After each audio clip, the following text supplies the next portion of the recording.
Hello and welcome to Temple Street, the show brought to you by the Department of Communication and Journalism at Suffolk University. I'm Nicole McCuda. And I'm Jake Athyal. And I'm Jonathan Richard. On today's show, we'll look at the new Suffolk building under construction, the number of growing American service members that are going back to school, alcohol awareness here on campus, and a sneak preview of the men's basketball team here at Suffolk. We'll also join in some fun as we ask our viewers about some of the worst holiday gifts they've received. We'll look at Fab or Whatever, the play brought to you by the theater department at Suffolk University, and we'll look at fan culture in Boston, as well as a sit-down interview with Caitlin Cates, a Boston Marathon bombing survivor. As always, we'll end with our Critics Corner with our very own Jake Athyal. What do you have for us today, Jake? Today, Nicole, we're discussing the Second Amendment. That's right, gun control. Should the rest of the country follow Massachusetts' harsh gun regulations?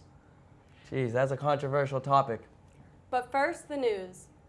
Suffolk University has officially began construction on its newest building on 20 Somerset Street. The new building will be a positive change for Suffolk's undergraduates who now study in 50-plus-year-old buildings, some even designed long before the ongoing updates in technology. Temple Street reporter Katie Shambo gives us insight on what the new building will offer. With its reputation as a controversial neighbor on Beacon Hill, Suffolk University has begun its shift to move the campus closer to downtown Crossing. The university broke ground for the new academic building on November 14th. The $62 million project will provide a new academic home for Suffolk students and provide technology-enhanced instructional space for science and general study. The original plan to build the 22-story dorm on the site faced criticism from neighbors and city officials, and Mayor Thomas Menino encouraged the school to consider classrooms for the site instead. You know, in the beginning we had a lot of issues to deal with, but Suffolk was smart enough to bring the community together. The facility at 20 Somerset Street, designed by NBBJ Architects, will house 1,100 classroom seats, a cafeteria, student support services, and open onto a renovated Romer Plaza that will serve as the university's first quad. With a plaza outside, this is a place where people will want to see and be seen. And we're really looking forward to the interplay between what goes on in this renovated plaza and what goes on in this great building. 8 floors of the 10-story building will hold flexible classrooms designed to support active learning, including electronic whiteboards and active learning pods. The project is set to be completed by summer of 2015, welcoming the first students that fall. I'm pretty excited. I think Suffolk needs something new, a little flavor. And I'm excited because I'm going to be here for it. I'm going to get 2 years out of it, and I think it's going to be really beneficial for our education. Many believe this plan is good news for both Suffolk students and for the residents of Beacon Hill. For Temple Street, I'm Katie Shambo. Although Suffolk's classrooms are moving only a few blocks away, the move will center the campus more towards downtown area, where the university's dormitories and law school are located. Temple Street reporter Steve Brannelly highlights the way Suffolk is trying to ease veterans' transition to academic life. With 2 of America's longest military conflicts winding down, service members are rejoining the civilian world in increasing numbers, and many are choosing to use the education benefits they earned serving their country. But are these veterans ready for collegiate life? And perhaps more importantly, are colleges ready for these veterans? Suffolk University professor and veterans advocate Greg Freed says he hopes we've learned from our past mistakes. America hasn't dealt with this really on any large scale since Vietnam, and we didn't handle it great then. The post-9/11 GI Bill has eased the transition to college life by providing a housing allowance along with tuition. But for students at private schools like Suffolk, tuition payments are capped at $17,500 per year, which only covers about half the cost. That's where the Yellow Ribbon program comes in. Individual institutions decide how many vets can use the program and how much they will contribute for each student. Then the GI Bill matches that amount. Student veterans say Suffolk has been particularly generous with this program, offering financial contributions that in many cases fully cover tuition. They do a great job with the Yellow Ribbon program. I know they offer a ton more spots, a lot more spots than some other institutions in this town. Suffolk also provides a college prep program called Veterans Upward Bound, which is specifically tailored to address the needs of veterans before starting school. These programs help with the financial and administrative part of transition, and the VA is always there for vets struggling with physical and mental wounds. But what about the everyday interactions with faculty and other students? Many veteran students say when trading in a rifle and a rucksack for a pencil and a backpack, they feel like outsiders, that they don't belong. When you're in the military, you have your place that you belong in, and you have an entire structure, in place that, you understand where you fit and what you do and what your job is. It's a bit of a jolt to come back to a situation where everything is open-ended. Yeah, you have to register for your classes and you're kind of expected to show up and you have assignments that are due, but not everyone's doing what they're supposed to be doing, and it's not clear how important the guidelines are, and I think that's very puzzling to some of the veterans. Experts say the better students and faculty understand what many vets have been through, the easier their transition. To that end, Suffolk theater professor Caitlin Langstaff was part of a production last year called At Ease, which highlighted veterans' experiences. Each cast member was paired with a veteran and spent months learning about them through their stories before portraying those experiences on stage. Langstaff says the experience fostered great friendships, and the theater department is considering producing a similar play in the near future. People were so appreciative to be able to feel like now they have somewhere to jump off from as far as approaching someone. When it's the small everyday things that are the biggest issues, veterans say it's the small everyday acts of understanding that can make the biggest difference for them. Ultimately, where the rubber hits the road is how students, faculty, and veterans are living and working together in your community. And you've got to figure out ways to make that happen well. For Temple Street, I'm Steve Brantley. Since the post-9/11 GI Bill went into effect in 2009, over 800,000 veterans have taken part in the program, with more than 100 currently enrolled at Suffolk. The Bacchus Network is a sole supporter of National Collegiate Alcohol Awareness Week, spreading awareness to college students nationwide on the effects of excess drinking has on its college students. I visited local college bars to see how Suffolk University's campaign One Less affected its students. The SGA Board Group and Suffolk University's Health and Wellness Center joined forces to support One Less, the campaign designed to convince students on consuming one less alcoholic beverage when out. What we essentially wanted to accomplish was to raise awareness about some of the potential costs of maybe having a little too much alcohol or not drinking responsibly. Research consistently shows that people tend to drink the heaviest in their late teens and early to mid-20s, and experts say not only the amount students drink, but how they drink affects their health in the long term. Dr. Elizabeth Moyes from Suffolk University specializes in addiction and says the brain's judgment is greatly affected with continued alcohol use. And so one of the problems that people have is, oh yeah, it's bad for my health and things like that. What a lot of people don't understand is that when they're using alcohol or marijuana and things like that, it's their judgment that gets affected early on. And so they're unaware of the fact that it really can damage everyday functioning. Although many students may not consider alcohol to be a drug, experts say it is important young adults understand that alcohol abuse impairs their judgment.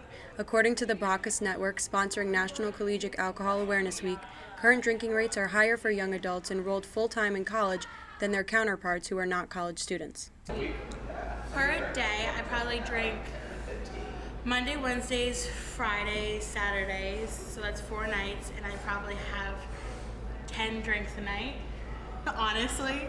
Well, if I drink anywhere from 3 to 7 nights a week, depending on the night, if it's a casual night, I'll have maybe 3 or 4 drinks. If it's a wild night, I'll have anywhere from 8 to 10, if that's including shots. Health experts say excess drinking can lead to serious health complications and even death.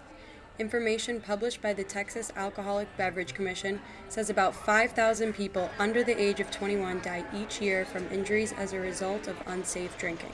Suffolk University's Government Association campaign, One Less, aims to lower this number as well as teaching students to drink responsibly. For Temple Street reporter Nicole McCuda. Thanks to continued support from the Bacchus Corporate Partners and Suffolk's Government Association, National Collegiate Alcohol Awareness Week will continue in 2014 from October 19th to the 25th. It's that time of year again. Suffolk's men's basketball team is set to kick off another season. Last week, I joined a practice session and talked to the players about the season ahead. The 2013 men's basketball team is underway this winter after a long off-season. The boys team went 10-16 last year, falling to Johnson & Wales in the GNAC quarterfinals. New faces this season will be filling in big shoes as last year's seniors Matt Pepjonovich and Colin Halpin finished their careers in the 1,000-point club. Coach Adam Nelson is looking forward to the change of leadership for his young team. I'm excited. You know, I think we're a little bit different.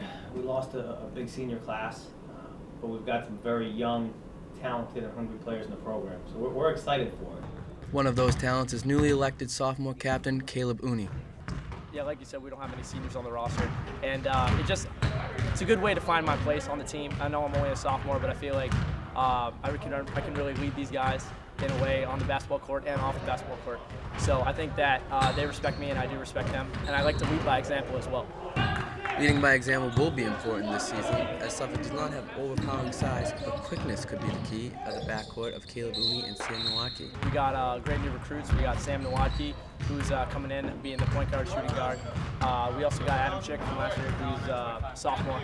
Chick, a returning sophomore who played big minutes as a freshman, tell us how his role has changed for the squad. My role on the team is just working hard and leading by example, and say constructive criticism or what we have to do or what we need to do to get better when I need to, and also just continue to work hard and just help out the team as much as possible.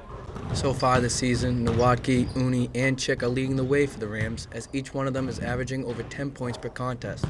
Suffolk hopes to continue the success of the new-looking squad and hopes the inexperience does not keep them from their GNAC conference goal. You know, there's some drills we do at the beginning of practice that if we're not on them, yeah, we kind of go through the motions a little bit. And guys know we can't go through the motions because when we get out there for real against an opponent, you can't go through the motions. And you can't do it for the first 1 or 2 minutes of a game because that could be it.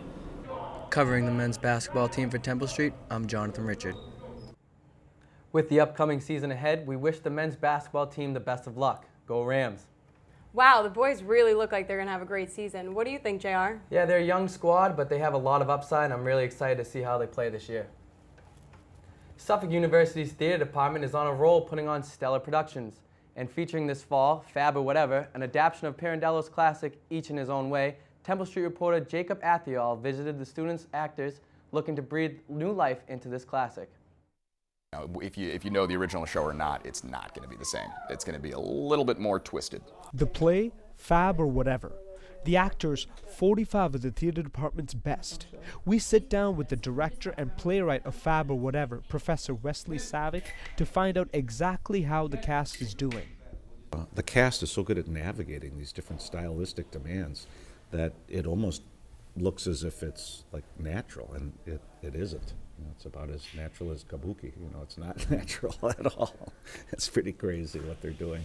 During the course of the production, actors twerk, fence, Dougie, and beatbox their way through scenes. All the characters will stand up and dance for a while or do things like that or start rapping, and that clearly isn't from a realistic world. It does speak to what type of life we live in, and Wes has this uncanny ability of nailing exactly how we all talk as, 20-something-year-olds, late teenagers for some of us. People aren't coming to sit there and escape. I think Pirandello's intention was to get them to sit there with the intention of escaping, with the actuality of ending up thinking a hell of a lot more than they expected to. Fast forward to the Modern Theatre lobby after their opening night performance. I don't know what just happened, and I don't know how to react to it. Very complicated, very complex, but it has some really great themes, which I think are relevant today. It was wild, it was crazy, unexpected twists. It was an adventure. And as the curtain falls on this adventure, the theatre department is already gearing up for their next production this spring. Jacob Athyal, Temple Street. This year's production is a rock musical of William Shakespeare's Midsummer's Night Dream. Sounds like something you won't want to miss. With the holiday season upon us, finding the perfect gift can be difficult at times, and sometimes what we think is a good gift can turn out to be otherwise. Alex Martinez asks our Bostonians about the worst holiday gifts they've received. Alfie, what would you like for Christmas? Horrified, I heard myself blurt it out. I want an official Red Ryder Carbine Action 2-inch air-range ball air rifle. Ask, what's the worst holiday gift you've ever received? A fire extinguisher. Well, first of all, he explained it was the Cadillac of fire extinguishers. Okay, so there was some justification. I'm a terrible gift giver, but I do I have given many people fire extinguishers because I've almost burned my house down a few times with candles. So no one else gives fire extinguishers, and it's very practical. So my worst holiday gift would have to be a really good friend of mine that I actually spent a fair amount of money on because we set I think it was like a $50 limit, and I received a fruit cake inside of a tin can little container. I'm a Christian and my dad is Jewish, so we grew up celebrating both holidays. And when I was 12, my dad decided to put a real lump of coal in our stockings. And like Christmas morning, I'm excited, and I opened it up and I threw it at him. I've been very fortunate. I haven't gotten too many really bad gifts, and usually I tuck it away. And then I find someone to creatively give it back to. Once I received just sunglasses when I was a little kid, and all my brothers and sisters received 1,000 gifts. And I give it away just because it was just one thing and I want more. When I was about 9 years old, I got an ET bank from my grandmother, and she told me it was a one of a kind. And then a year later at Christmas, my brother got the same ET bank with the same story about it being one of a kind. And we realized that our grandmother was a liar. I'd be pretty annoyed if I got a fire extinguisher for Christmas. What about you, JR? I would be pretty disappointed. I'd rather have coal in my stockings. When we come back, we'll have a sit-down interview with Boston Marathon bombing survivor Caitlin Cates. Look at what's motivating sports fans, and always end with our Critics Corner. Don't go anywhere. Okay, so we drowned the fire, stirred it, drowned it again, and now just feel if it's cold. Yeah. Cool.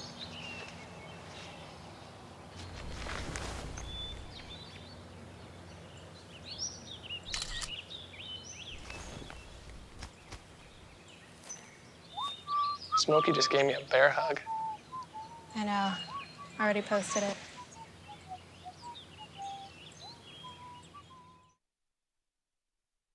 It's a beautiful day out here. Sunny today with light breezes, giving way to clouds in the afternoon. We could see some light precipitation to moderate precipitation later on, followed by powerful storm-like conditions. 90 miles per hour winds are expected. Authorities are asking everyone, stay indoors. Come on, that's it. Let's go.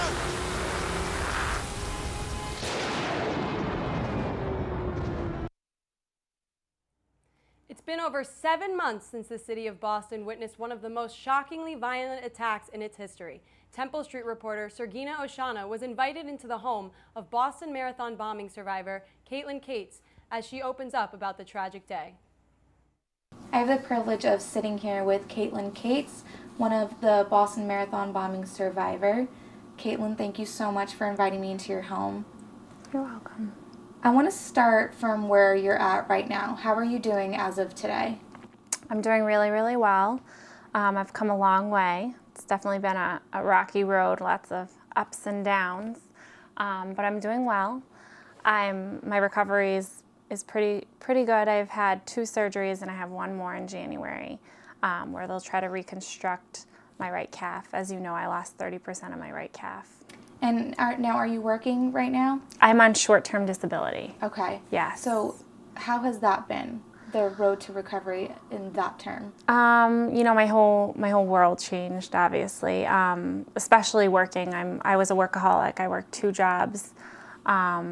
So to not be working is very hard for me. I try to keep busy other ways. I volunteer a lot, but I was in sales. I built my own book of business, was used to meeting clients every day, going to the office, that kind of thing, interacting in a whole different way. And now since I'm on short-term disability until after my next surgery, I've kind of filled my time with, I work at a preschool, I volunteer at a soup kitchen, and then on Mondays I'm a brownie leader. Nice, so you are making use of your time. Yes, I feel like working with children at the preschool and then the brownie group is definitely a positive thing. It lightens everything up. Going back to April 15th, can you take me to that day? Yes, so April 15th, the day of the marathon, I was on an extended lunch break. I met Leo, my friend who runs a restaurant in the Back Bay. We met at the finish line when the first explosion went off. And the second explosion went off about 10 seconds later. Leo instantly knew that it was a bomb, and he tried to cover me and said, "Stay down, stay down." And then he picked me up and carried me to a private alley into his car, because he's a private space, and rushed me to MGH. We drove down all kinds of one-ways because the emergency vehicle started coming. He rushed me there, and they helped get me out. From what I understand, I was the first survivor at a hospital. Did you know what was happening at the time? Did you know anything about your leg? Did you feel anything? Yes, I did. I did know. I tried to, right after the first explosion, I actually tried to get up, and I was crawling, and Leo kind of climbed on top of me and said, "Stay down, there will be another one." And I knew, because I couldn't get up, that something was wrong with my leg. And Leo also knew as well. You know, he picked me up and carried me. I never looked down or back. And he carried me to his car, and there he wrapped the blanket that we were holding around my leg and then tied it like a tourniquet with his sweatshirt that he took off, and I held my leg kind of in the air in the alley while he moved the police barracks so we could get out. So I remained pretty calm. I was definitely in a state of shock. At one point in time, I did have a little bit of a, for lack of a better word, I struggled with knowing what was going to happen next. While we were in the private alley, people were just running by, running for their lives. And I bet that added to the anxiety, the stress. The anxiety. But my phone actually never stopped working, so I got to make a phone call, and I called my sister, I have twin sisters, and I just told her a bomb went off. I'm not sure if I'm going to get out. Tell everyone I love them. That was definitely the most sad and most intense moment of my life. So you actually did feel like maybe you might wouldn't not make it out?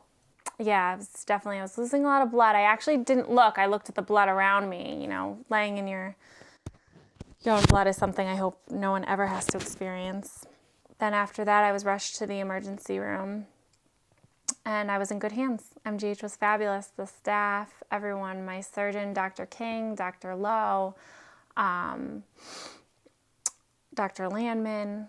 So, and then that's when the recovery mode started. So, you know, you survived. So you woke up from surgery. Yep. How did that feel to see yourself in a hospital bed alive? Right. Made it through.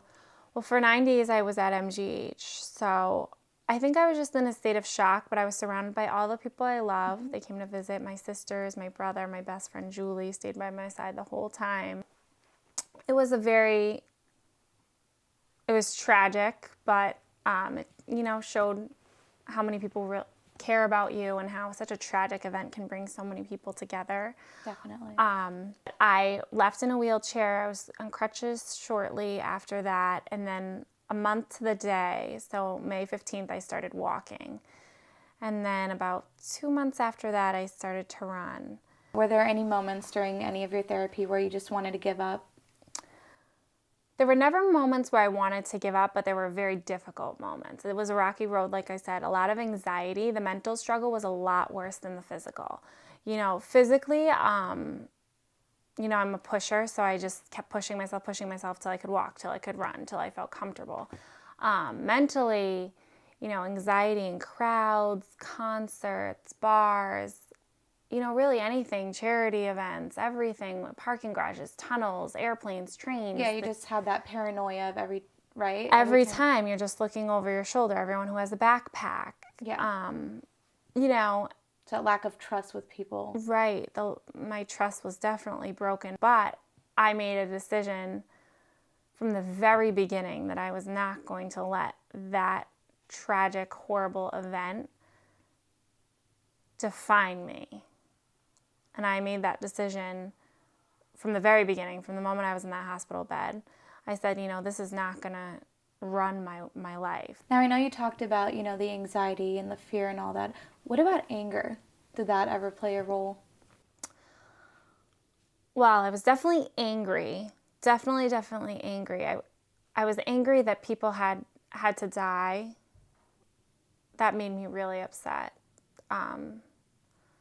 More than my own physical damage, I would have taken that 3 or 4 times over again at least if they could live. I don't like death seems so final to me. So that's really what makes me angry, that 3 people died, especially a child and 2 young women. So that was really upsetting, and obviously the police officer. But in a bizarre way, I forgive, because the bomber who is alive is 19, and the best years of my life were my 20s. So I feel bad for him, bizarrely. Have you had the chance to attend any of the court hearings at all? Yes, I did go to the first one. I sat directly behind him about 2 rows back. It was extremely intense. It was definitely very intense. I attended with other survivors, and I was really nervous. So yes, I did attend, and I'm glad I attended. It was a big part of recovery, you know, almost like facing the demon. You get to see the person that did this to you. Right. He just doesn't have a fighting chance. You know, even though he pled not guilty, to look at him and be like, all these people you hurt, you know, it felt good to come eye to eye with him. You know, I'd like to speak with him. I think that would be... what would you say if you did have that chance to send him a message directly? What were you thinking? Not look what you did to me, anything. I think, you know, I've come such a long way. I'm a little bit more reformed, but I think a better version of who I was a little bit because of this. So in a way, you know, you only made me a better person, and a stronger person. But why? What was your why? You know, what did that solve for you? Caitlin, thank you so much for inviting us to your home. It was such a pleasure talking to you. Thank you, Sergina. I've actually had the opportunity to get to know Caitlin personally, and I wish her the best as she continues her healing process. For years, psychologists have tried to explain the joy that overwhelms people in their communities when their team wins, or the deep sorrow when they lose. Temple Street reporter Marjorie Maglioka looks into the 2013 Red Sox World Series run and what his long-awaited sweet victory means to these die-hard Boston fans. Let's go Red Sox! Red Sox! Yeah! They are the lifeline of professional sports, and the only reason why anyone in the industry receives a check. Growing and sustaining a devoted fan base is an opportunity and a challenge all teams face. In the growing field of fan studies, researchers examine how sports fans think and why they feel so intensely about their favorite teams. Sports psychology consultant and professor at Northeastern University in Boston, Dr. Grayson Kimball, says that loyalty in sports is a deep matter, affected by people's location and family members' team affiliation. They'll say that usually around the age of 7 or 8, you start to actually identify with a team. You know, you don't become a hardcore fan, but you start to identify, you basically become a consumer of that team. Fans connect with sports teams through family and through their experiences with the team. They feel involved on a more personal level, which experts say explains the intensity of emotions.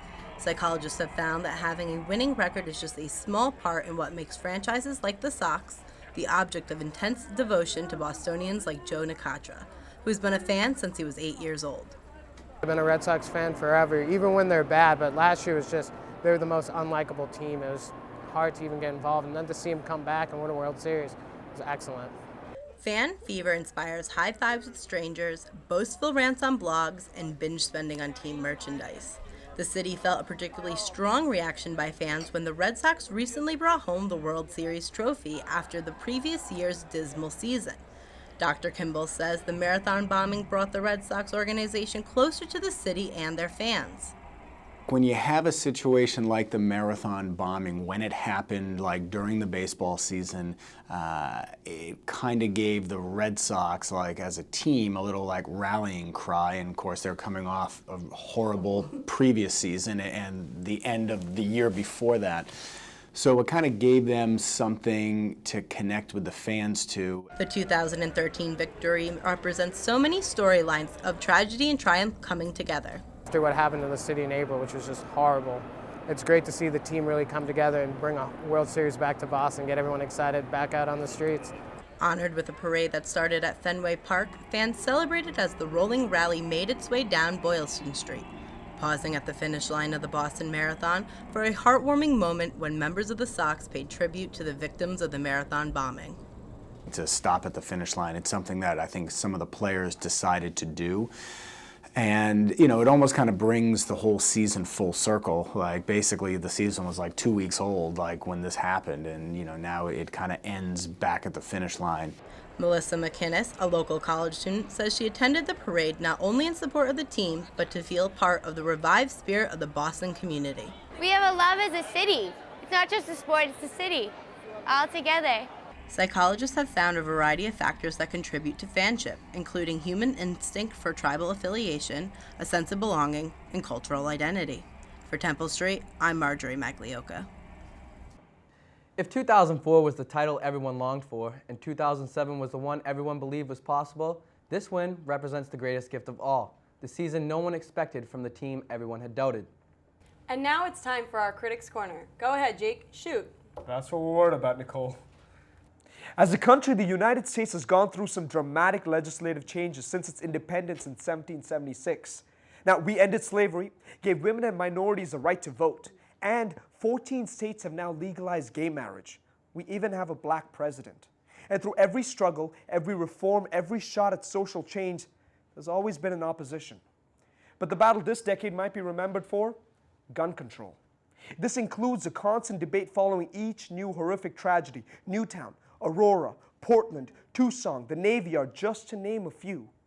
Now, I've spent years trying to understand this obsession with firearms, this confusion between what is perceived as our freedoms and what might risk our safety. Now, just to be clear, I'm not suggesting taking away all the guns. We're discussing some limitations in order to keep them away from the hands of criminals and the mentally ill, people who might use them to kill innocent civilians. Things like background checks, closing federal loopholes, the necessity for a gun permit, maybe a gun registry. Sounds reasonable, right? Now, a perfectly legitimate question would be, how can you be so sure something like this would even work? Easy. Because we wouldn't be the first ones to do it. Australia, you know that place with the kangaroos and Hugh Jackman? Well, they beat us to the party by 17 years. In 1996, after a series of high-profile shootings, Australia heightened background checks on their firearms. Now, there was hue and cry. People screamed that their rights were being infringed upon. They were worried that they couldn't protect their families and households, and some even felt that democracy itself was at stake. Sound familiar? Well, that was 1996. So let's check in 2013. Research by authors Christine Nall and Andrew Leahy show that since the new Australian gun laws went into effect, homicide and suicide rates have dropped by 74%. And mass shootings? There hasn't been a single Australian mass shooting since 1996. Maybe, just maybe, we could learn something. Now, the government's not trying to take away all the guns. They're looking for a calm discussion on background checks and potential gun registries. You already have to register your car. You have to register your dog. I don't hear too many Obamas trying to take my dog protesters. Just think about the data. The US has more guns and gun-related deaths than any other country in the world, by a lot. What gun control supporters advocate for is not taking away everyone's guns, but keeping the guns away from people that shouldn't have them in the first place. I think Jon Stewart says it best. He said, in the name of fighting terror, we've started 2 wars, tortured people, reorganized almost the entire federal government, disallowed the air trafficking of shampoo and conditioner, and okayed drone killings of American citizens as long as it was warranted by someone. Because one American life lost to terror is one too many. You know, I couldn't agree more. But while we do so much to protect our citizens from terror, it begs the question, are we doing them a disservice here at home? Sorry to leave you guys on that note. Jake, you make a lot of great points. I mean, you see this all the time in the news, guns shooting up. Something really needs to be done about this. Yeah, I couldn't agree more. I'm personally against guns. Thanks, guys. That's it for this episode of Temple Street. We thank our viewers and we wish you a happy holiday. Until next time, I'm Nicole McCuda. I'm Jacob Athyal. And I'm Jonathan Richard. See you in January.